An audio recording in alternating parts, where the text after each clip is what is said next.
9 e no capítulo 2, o verso de número 17. O verso de número 9 diz assim: e vós vos convertereis a mim, e guardareis os meus mandamentos, e os cumprireis. Então, ainda que os vossos rejeitados estejam na extremidade do céu, de lá os ajuntarei, e os trarei ao lugar que tenho escolhido, para ali fazer habitar o meu nome. O verso de número 17 do capítulo 2. Então lhes disse: bem vedes vós a miséria em que estamos, que Jerusalém está assolada, que as suas portas têm sido queimadas a fogo. Vinde, pois, e reedifiquemos o muro de Jerusalém, e não sejamos mais opróbrio.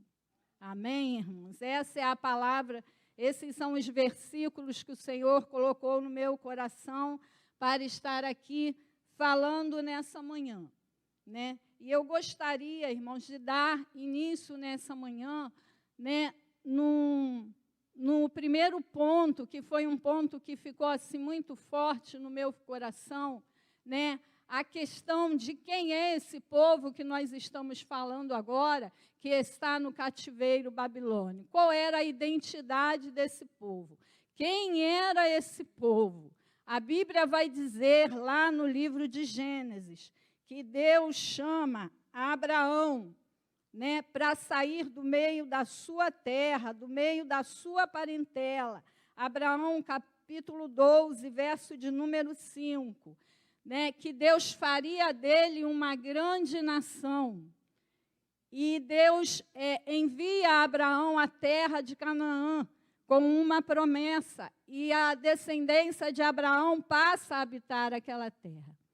Então, essa questão, irmãos, dessa identidade desse povo, é algo que o Espírito Santo traz para nós nessa manhã.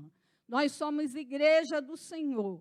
Louvado seja o nome do Senhor. Nós somos povo de Deus. E há uma identidade de Deus sobre a nossa vida, né?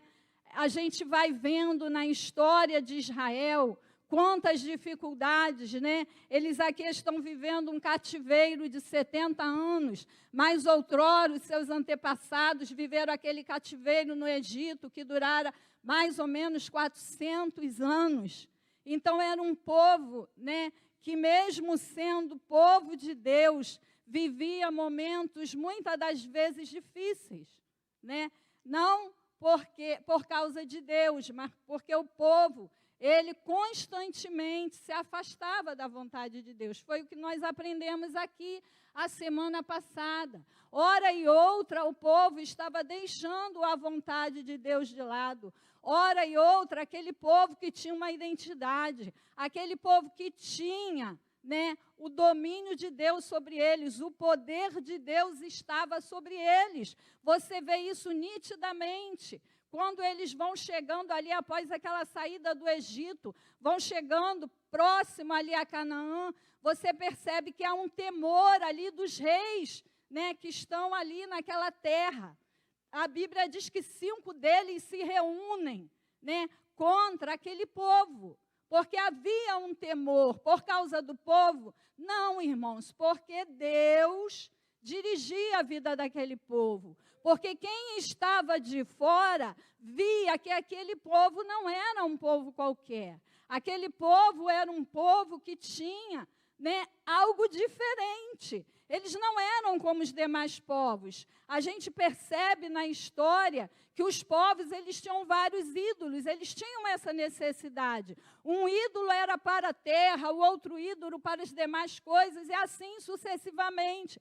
Mas Israel não, Israel só tinha um Deus, aleluia. E é o Deus que é todo-poderoso, é o Deus que vive para sempre.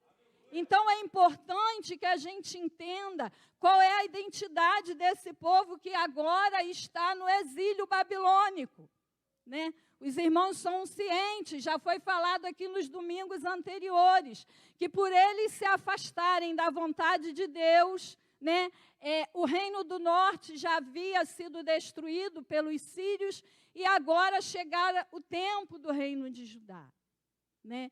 E por 3 vezes, mesmo diante dos alertas de Deus, que você vai ver ao longo da história do povo de Deus, que Deus levanta profetas, homens de Deus que são boca de Deus, para orientar o povo, para que o povo não viesse a chegar naquele estado. Louvado seja o nome do Senhor. E um desses profetas é o profeta Jeremias. E a gente vê como que Deus usa o profeta Jeremias. Louvado seja o nome do Senhor. Mas mesmo assim o povo não dá ouvido à voz de Deus e é levado cativo, né? É levado para a Babilônia. Mas aquele povo que estava lá na Babilônia não perderam a sua identidade, porque Deus ainda era o seu Deus, né? Deus ainda tinha um propósito na vida daquele povo. Louvado seja o nome do Senhor. E a gente precisa entender como igreja, irmãos, que Deus não quer que nós vivamos algumas situações na nossa vida, mas muitas das vezes, por nós nos afastarmos de Deus, cedermos à nossa vontade, nós vivemos num estado como viveu Israel aqui, um estado de miséria e de desprezo. Era assim, quando a notícia chegou aos ouvidos de Neemias, esse era o diagnóstico que foi dado a Neemias. E Neemias, quando chega lá, ele percebe que o diagnóstico ainda é pior do que o que ele havia ouvido. A Bíblia diz que ele sai ali à noite com alguns homens, né? E ele diz que somente havia o animal debaixo dele. Ele passa por alguns lugares, né? E ele percebe ali, há uma percepção de Neemias, que a situação era muito pior do que lhe fora relatado. Então, é importante, irmãos, que você e eu que estamos aqui nesta noite, possamos entender que há sempre uma oportunidade de Deus, de um recomeço, de uma reedificação, porque Deus, Ele é o Deus da igreja, né? Lá em 1 Pedro vai dizer o quê? Que nós somos o quê, irmãos? Sacerdócio, povo escolhido, povo santo, separado por Deus, povo peculiar de Deus, propriedade de Deus. Louvado seja o nome do Senhor. E a Bíblia diz que ali, né, irmãos, eles são levados em 3 levas. A primeira foram levados os jovens, né, aqueles mais cultos. Entre eles estava Daniel, seus amigos. Na segunda leva ali, mais de 11.000 foram exilados. E com eles o profeta Ezequiel. Na terceira, o restante de Judá que havia ficado, menos Jeremias, e os mais pobres foram deixados para trás. E agora a gente está aqui nesse mês de despertamento, lembrando o retorno desse povo. Tudo aquilo é passado, porque agora esse povo está voltando novamente a ter novamente a sua identidade. A gente percebe que há uma preocupação, o texto que o pastor leu aqui, dos inimigos daquele povo, porque os muros sendo levantados era sinal de Deus na vida daquele povo. Então há uma preocupação. Louvado seja o nome do Senhor. Então, eu queria que a gente pensasse nessa manhã, que você que está aqui, que foi trazido aqui nessa manhã pelo Espírito Santo de Deus, lembre de quem você é, lembre do Deus que guia os teus passos, lembre do Deus que te tirou lá da escravidão do pecado e te trouxe para a sua maravilhosa luz. E isso, irmãos, foi com mão forte, foi com preço de sangue, porque o nosso Deus é o Deus que peleja pelo teu povo. Louvado seja o nome do Senhor. Esse foi um ponto muito forte, irmãos. Para mim, é a nossa identidade. Você que está aqui nessa manhã, irmãos, precisa ter consciência, né, de que quem te escolheu foi Deus.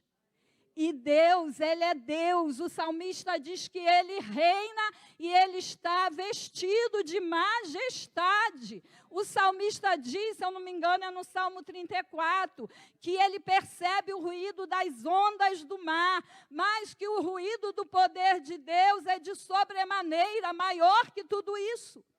Esse é o Deus da igreja.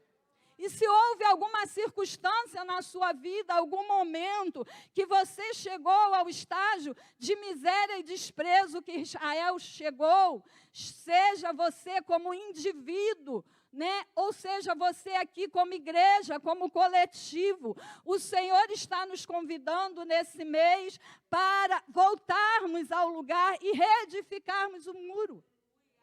Levantar os muros, irmãos, só foi possível porque Neemias volta ao lugar onde eles caíram.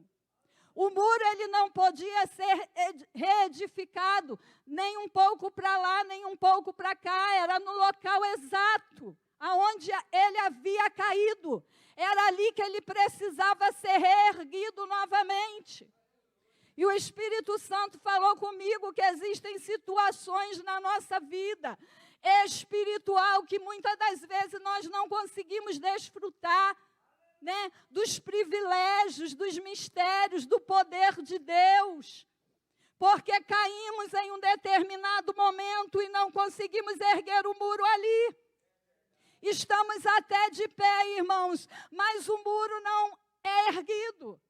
Não conseguimos colocar um muro ali e partir dali para uma vida espiritual profunda com Deus. E eu entendi que o Espírito Santo está me convidando e te convidando nessa manhã a erguer um muro nessa situação. Você está de pé diante do Senhor, mas a situação está lá, precisa erguer um muro lá. Porque se você não erguer um muro, irmão, você fica na situação que Israel estava, de desprezo, de miséria. Né? Só depois dos muros erguidos que eles puderam novamente sentir a confiança de que Deus era com eles. E Deus quer restaurar a confiança da igreja, a sua confiança nessa manhã. Em nome de Jesus, busque em Deus a direção certa e erga o muro nessa situação, que faz você viver uma vida de miséria espiritual, uma vida de pobreza espiritual, uma vida de desprezo. Louvado seja o nome do Senhor. Deus falou muito comigo, irmãos, nesse texto, nessa palavra. E eu queria destacar aqui alguns pontos, né, nesse texto, nesse capítulo 1 de Neemias. Alguns passos dados por Neemias, porque esses são os passos necessários para a igreja hoje reconstruir muros. Pessoas, irmãos, que não conseguem erguer uma vida espiritual diante de Deus, porque estão sempre voltando lá atrás naquela situação. Mas muros não são erguidos. E o Senhor nos convida nessa manhã, antes de erguermos aqui um muro coletivo aqui em Betel, vamos cada um de nós erguermos um muro espiritual na nossa vida. Vamos cada um de nós voltar àquele lugar de vergonha, irmãos. Era um lugar de desprezo. Eu creio que Neemias, ao chegar ali, sentiu muita vergonha, muita tristeza. Né? Ele diz aqui no versículo que nós lemos, para o povo ali, né? Vinde, reedifiquemos o muro. Para quê? Havia um propósito, para que não estejamos mais em opróbrio. O que quer dizer a palavra opróbrio? Eu acho que eu coloquei aqui. É uma vergonha, né? É uma situação, né, de vergonha ali que eles estavam vivendo em grupo ali, né? No dicionário diz que é um ato de ofensa pública que expõe a vítima a extrema vergonha e desonra, que é um insulto capaz de provocar um estado de baixeza moral e extrema à vítima. Quem era a vítima ali era o povo de Israel. E aquela situação fez com que eles vivessem daquela maneira. Mas nessa manhã, nesse mês, eu creio que Deus não despertou a irmã Ana Paula com esse propósito em vão, né? Porque eu sinto que Deus está restaurando algo na minha vida, como foi testemunhado aqui nessa manhã. Quantas pessoas que Deus está trazendo algo à tona durante esse mês. Está havendo restauração, irmãos, para a glória de Deus. Para que haja poder de Deus, para que a presença de Deus fosse notória novamente no povo de Israel, para que eles voltassem novamente a ser um povo respeitado e temido. Era necessário que eles voltassem àquele lugar. Era necessário que eles olhassem novamente para aquela situação. E era necessário que eles erguessem um muro ali. Glória a Deus. Quantas bênçãos espirituais têm ficado para trás. E Deus quer trazer novamente para a tua igreja o teu poder, a verdadeira fé, a verdadeira convicção, o poder de Deus. Mas há necessidade de reerguer muros, irmão. Louvado seja o nome do Senhor. E Neemias, ele vai dando alguns passos em direção a essa reconstrução, né? Não era uma construção, era uma reconstrução. Eles não estavam construindo em outro lugar, eles estavam reconstruindo no mesmo lugar. Isso foi muito forte para mim, irmãos. Louvado seja o nome do Senhor. A gente precisa reerguer o muro ali, irmãos. No dia que nós entendermos o propósito de Deus de reerguermos esse muro, nós vamos ver o poder de Deus na nossa vida e na vida da igreja. O primeiro passo dado por Neemias para iniciar essa reconstrução está no capítulo 1, o versículo 4, né? Que ele diz que sucedeu que, ouvindo eu essas palavras, assentei-me, chorei, lamentei por alguns dias, estive jejuando e orando perante o Deus dos céus. Esse é um passo de quebrantamento. Neemias, ele se quebranta diante de Deus. Ele sabe que ele, como homem, nada pode fazer, mas ele vai testemunhar lá na frente que a boa mão de Deus foi sobre ele e por isso foi possível reconstruir. Por isso era possível aquela reconstrução, porque a boa mão de Deus era sobre eles. Louvado seja o nome do Senhor. E a Bíblia diz no Salmo 51, que é um coração contrito e quebrantado, Deus não rejeita. Por isso, Deus quer que você reconstrua nessa manhã. Tenha um ato de quebrantamento diante de Deus. Ore, jejue, busque a face de Deus. E você vai contemplar o milagre de Deus. O segundo passo foi a confissão do pecado. Está lá no capítulo 1, no verso de número 6, quando Neemias faz confissão pelos seus pecados e pelo pecado do teu povo. Ele diz assim: estejam, pois, atentos teus ouvidos, os teus olhos abertos, para ouvires a oração do teu servo, que eu hoje faço perante ti, dia e noite, pelos filhos de Israel, teu servo, e faço confissão pelos pecados dos filhos de Israel.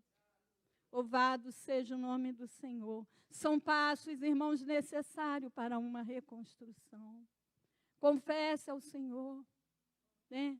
Sinta a tua miséria, o teu pecado. Se quebrante diante de Deus. E Ele vai te ajudar a restaurar esses muros. Né? Você está de pé, mas não consegue restaurar. Por quê?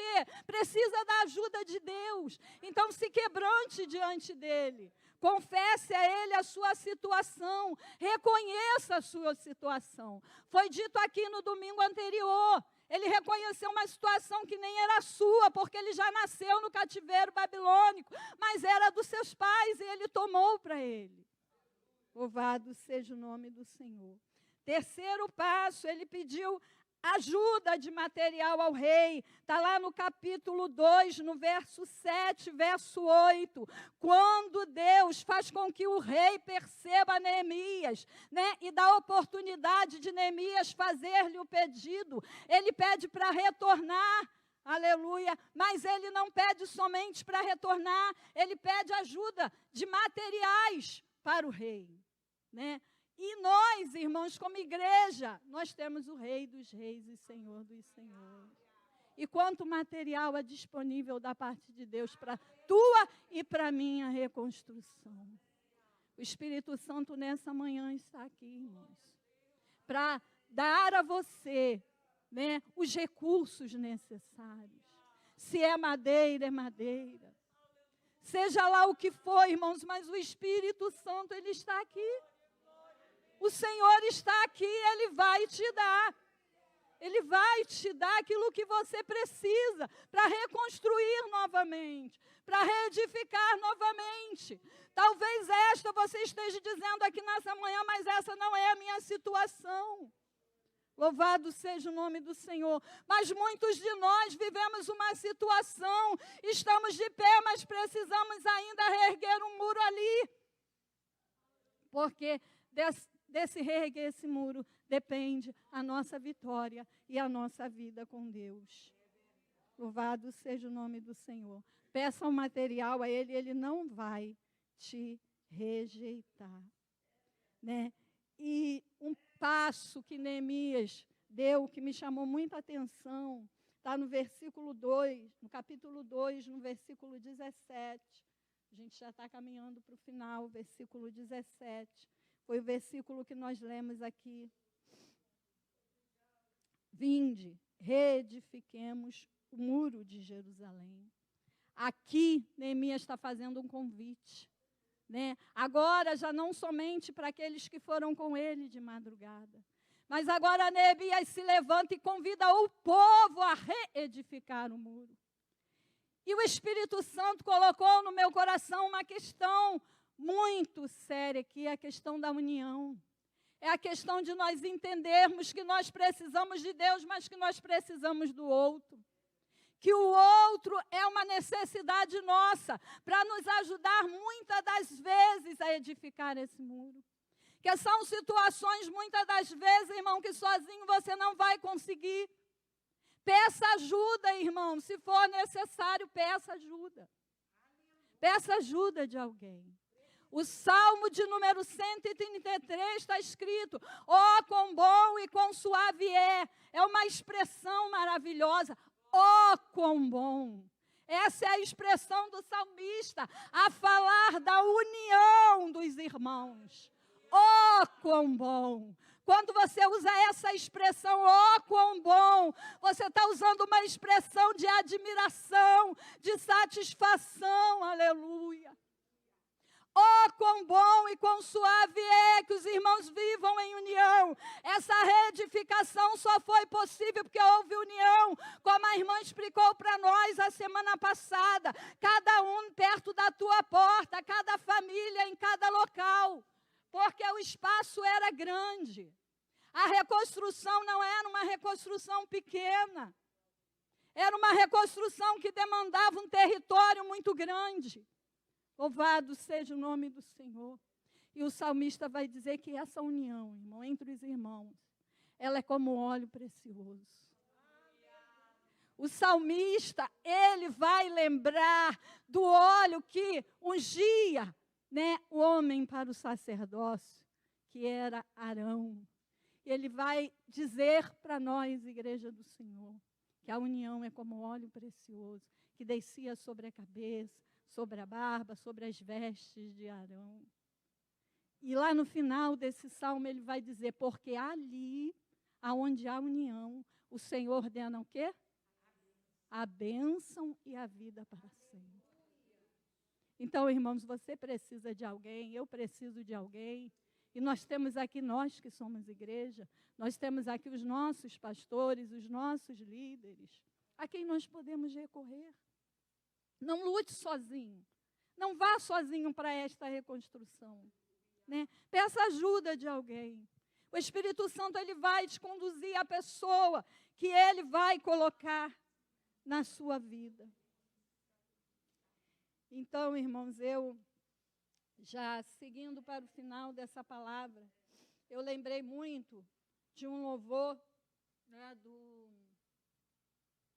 daquele irmão, esqueci o nome agora, que canta Chora Israel, Sérgio Lopes. Quando em cativeiro te levaram a Sião, né, os teus sacerdotes prantearam de aflição. Foi como morrer de quê? De vergonha e dor. Né? Esse era o estado do povo. E quando eu estava estudando essa palavra, eu entendi, irmãos, eu me lembrei muito daquela mulher que está lá no livro de Josué, que era uma mulher prostituta chamada Raabe. E a situação daquela mulher não era uma situação favorável. Chegou aos ouvidos de Raabe o que Deus vinha fazendo no meio do povo de Israel. E ela temeu, e ela creu naquele Deus, e surgiu para ela naquele dia uma esperança. Quem era Raabe? Uma mulher que começou a se perder dentro da tua casa. Uma mulher que viveu uma vida completamente desestruturada, né? E ela começou dentro da tua casa.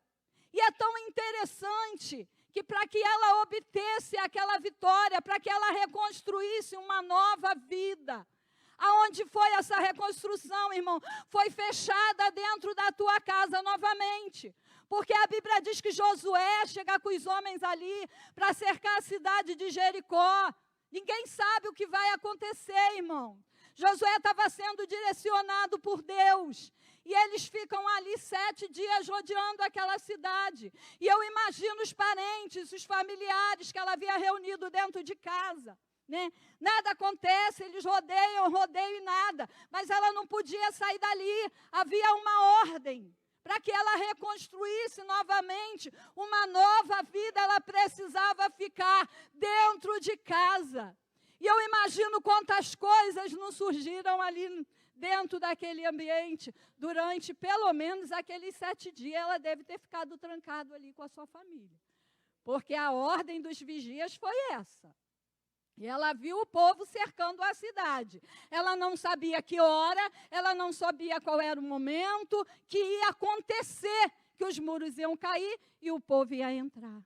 Então, ela não podia sair de dentro de casa. Ela teve que voltar àquele lugar, irmãos.